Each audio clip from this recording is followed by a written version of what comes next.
How's the mood in the camp for this one? I suppose these are the big games you look forward to, eh? Yeah, definitely. It's pretty good. I think the girls probably are itching to get a game since ours was postponed the last weekend. So obviously you can't foresee that happening. So got a little bit of a blowout on Sunday instead. Just adapted to the schedule and then, just on to the next one. Do you think that's a help or a hindrance? Obviously, it was unfortunate just the weather with the Aberdeen game, but as you say, it gives you that grip between your teeth that you really want to get going this time. Is that a positive? You could look at it either way. I think you could either look at it like a bad thing is in the sense they've had a game more recently, they maybe could rotate their squad, or you could look at it as they had to play, so we got a rest. So I think it just depends which way you want to see it. But we just kind of have to accept it either way. Like, we can't control the weather, so we just go from there.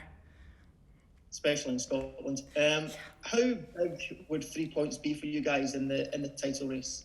Yeah, massive. Obviously, it's tight at the top.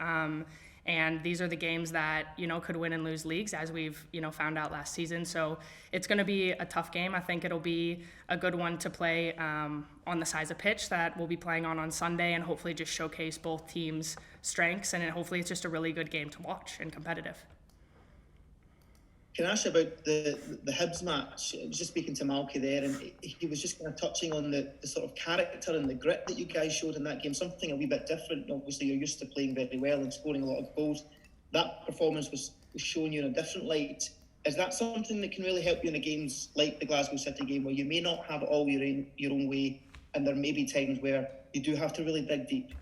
Yeah, I think everyone in the team would probably tell you the same thing, in that we didn't play maybe to our potential, that we wanted to come out on the day. For whatever reason, just had too many people maybe not performing to their best. So you have to accept that, and when you're not performing at your best, you have to work really hard to try to make up for, if you've done something that's under par or like a teammate. So it's something that, like you said, we do get into situations in some of the games where we do go a few goals up, so you have that cushion, but against some of these teams, you can't have that cushion all the time, because it's just not the way it falls. So I think obviously that's something that we need to look at, and we've got a bit of that with some of the Celtic games this season, obviously being tight, and even the City game the last time, I think it was 1-1. So it's just another aspect to the team that you cannot build until you experience it. You can't put yourself in those situations even too much at training, because it's such a competitive thing in the game and a different opposition, and you don't know what they're going to throw at you. So it'll hopefully be crucial. It would be great if we didn't go 1-0 down first. Obviously, as a defender, that's not something you want to see. But yeah, like you said, you just have to kind of grind through that and give your all, so at the end you can be like, look, we gave it our best, and whatever way it falls, we can look back and say we gave our utmost.